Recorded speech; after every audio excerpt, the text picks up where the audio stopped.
आदिवासी ढोल का कार्यक्रम रखा गया है। हनुमान जयंती के पहले दिन दिनांक 22 वार सोमवार समय रात्रि ढोल का इनाम रखा गया है। ग्राम धौली बामण्या फुल्या तहसील वर्ला जिला बड़वानी। गले वाले ढोल का इनाम है। पहला इनाम है 5,051 रुपये और दूसरा इनाम है 2,551 रुपये। कुर्सी वाले ढोल का पहला इनाम है 2,222 रुपये और दूसरा इनाम है 1,111 रुपये। रात्रि 11 बजे तक पहुंचना अनिवार्य है।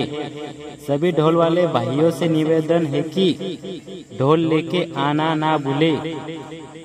22 तारीख सोमवार के दिन समय रात्रि ग्राम धौली बामण्या फुल्या तहसील वर्ला जिला बड़वानी। धन्यवाद।